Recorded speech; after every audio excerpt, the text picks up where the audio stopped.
Hey guys, Ron from Wild Bettas Fish USA. This video is our family trip we took to the Baltimore Aquarium March 30th, 2019. And what you're currently looking at is the upper portion of the Australian exhibit. And they actually have a pond or a pool with a nice group of brook trout, which sort of remind me a little bit like Albi marginata and the anal ventral fins with the white borders and brick maroon coloration. This is the first time I've ever seen brook trout in person. Pretty cool looking fish. Must be a fun fish to catch on a rod and a reel or maybe even a fly rod. So I took this trip with my son Nathan and my daughter Emma, and we typically go to the aquarium once a year, but we took a couple years off this year, over the past couple years. So we took a couple years off and skipped, and there have been a couple new changes. So this is the upper portion of the coral reef exhibit, which shows the faux coral, a lot of the different sharks, awesome naso tangs. They were really nice, thick unicorn nasos, really thick looking and healthy.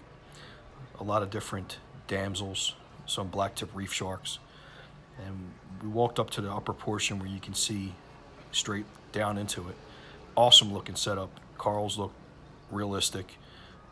A lot of the algae growth, the brown algae and some of the light filamentous algae makes a lot of the corals look more natural. This was the Allegheny Stream exhibit, showing a lot of chubs, a lot of different bottom dwelling fish that you find in some of these stream locations. There was a turtle in here, and then in the top portion up there we're going to catch two bullfrogs actually coexisting in this particular setup. So they're hiding right there behind one of the rock work. It's pretty cool because this is an open viewing setup, so you can reach right in. The frogs will definitely always stay put and stay in their setup where they belong. This was a touch pool where they had some skates, and I was trying to convince my daughter that they were non-aggressive like sharks, even though they look like sharks. This is one of the Pacific exhibits showing a lot of the different flower anemones, beadlet anemones, flower anemones, strawberry anemones. I'm not really sure exactly what the main common name is for these type of anemones, but cold water anemone that spends small periods of time, sometimes exposed to the sun and the air, and they have different methods of controlling drying out and being baked. This was the coral reef exhibit that's been a big focus of the Baltimore Aquarium for many years. Predominantly soft corals, not a lot of hard or stony corals. Raccoon butterfly in the top left corner above my daughter's head. Some percula clowns, yellow tangs, powder blue tangs. Really nice looking, forget what type of surgeonfish that is right there, another tang. I was curious to see why there were no anemones in this particular setup, and I believe at one point there was a giant clam in here, a big giant clam that I guess in time probably passed, but I always thought that a setup like this with clams, and then you don't really see a lot of butterflies in particular in setups like this because of their fondness for coral polyps, but I guess they kind of leave the soft coral polyps alone a little more. So if that's the case, it would have been nice to see an imperator angel or a blue-faced angel or something really rare, like a conspiculatus or a scribbled. This was the main, probably the biggest coral reef exhibit they have, with schools of tangs, yellow tangs, hippo tang, powder blues. This had a few more stony corals in it, but still heavily dominated by soft corals and polyps. Yellow zoanthids, finding any place where they can get some light to grow. A couple of anthias, square box anthias, sunset anthias I think is what the other one is called. Just basically hardy species that do well in public settings. This is one of the, in my opinion, probably one of the more beautiful coral reef exhibits I've seen in an aquarium. None of the fish had lateral line disease. Everybody seemed pretty happy. A lot of water, tons of water flow, and a lot of different food choices. There's a fox face right there, probably picking on some bubble algae and some hair algae. I think this is a Sally Lightfoot crab. I'm pretty sure it's what it's called. This was in the bottom sand portion of the coral reef exhibit. And I watched this yellow tang actually picking on one of these leather corals.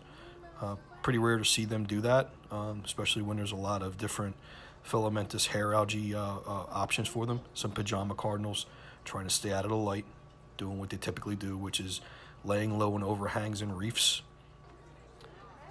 Now we're going to get to the South American river exhibit, which is by far my favorite exhibit.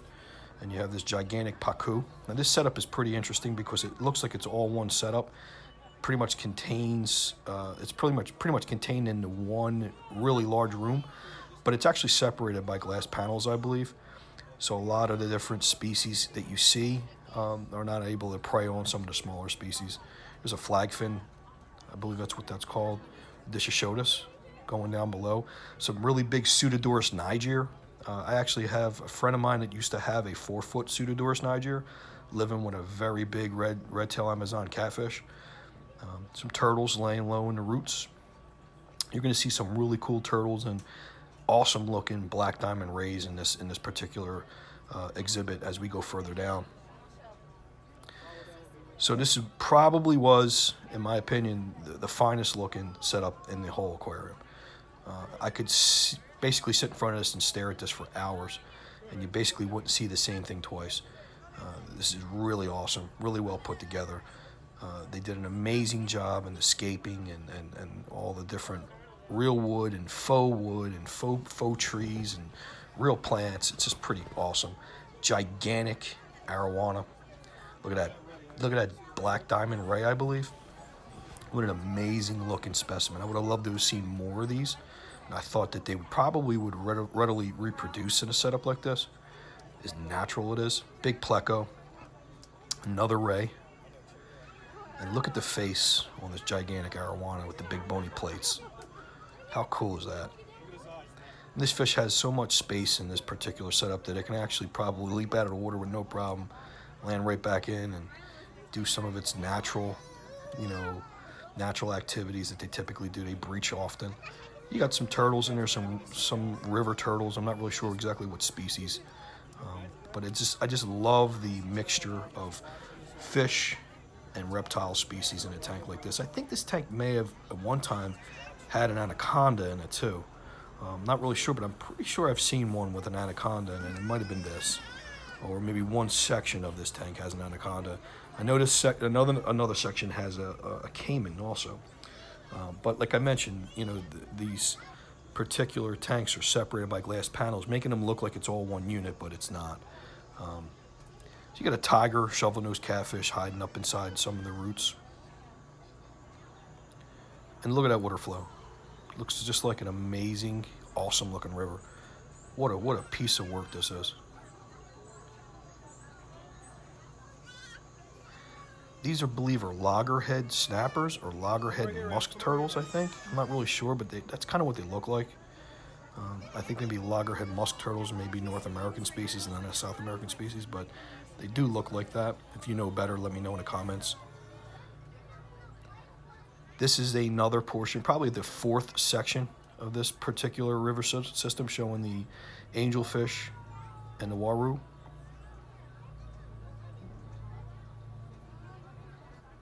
Some really cool cichlids, angels,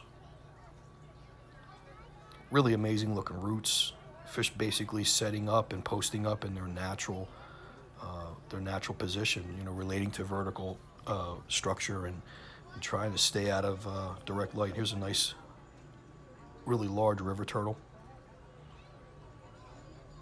How cool is that? Tell me he doesn't have quality of life. Set up like this, no real predators. Gets to live in an environment like this the rest of his life, however long that takes. God bless. Pretty cool.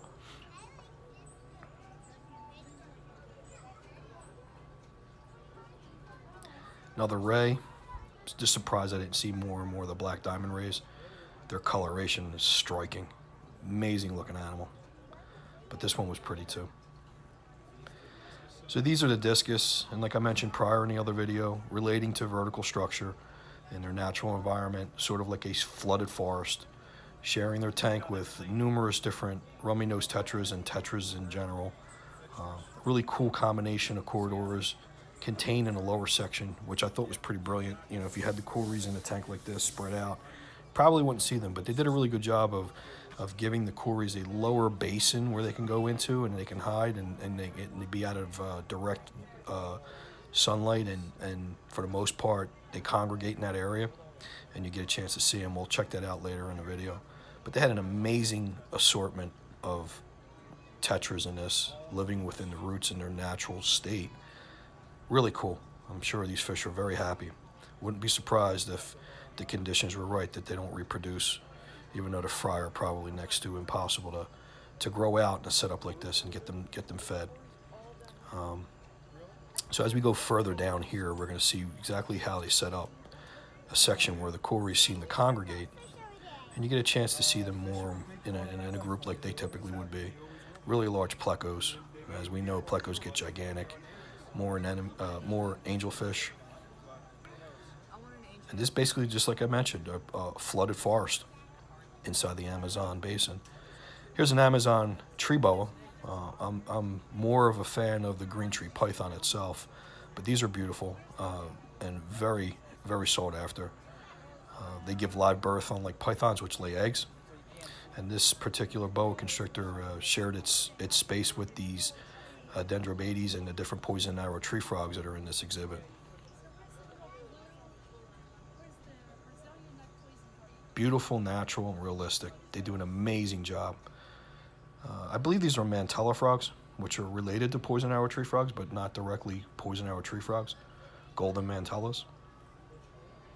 A little larger, really cool looking, like little bulldogs. Living in some really awesome moss. And there you go. Beautiful green tree python.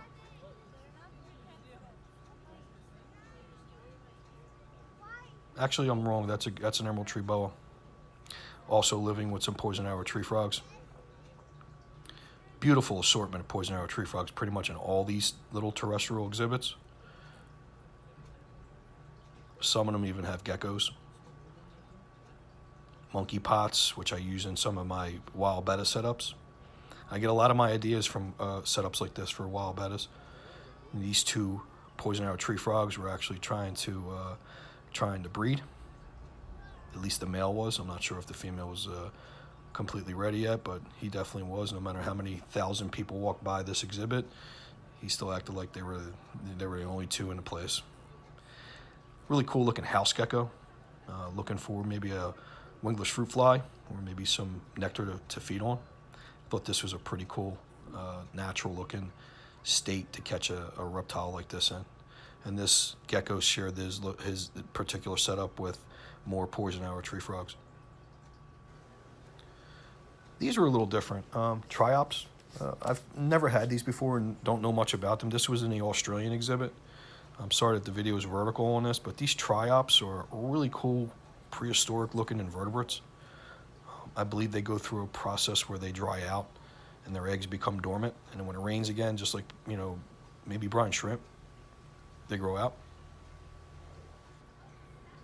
Now this was the Australian exhibit showing a monitor lizard and these two water dragons, maybe Chinese water dragons that come from Indonesia maybe, living inside a pool. So I thought this was also a pretty cool mixture of two different reptile environments, a desert reptile and an aquatic reptile.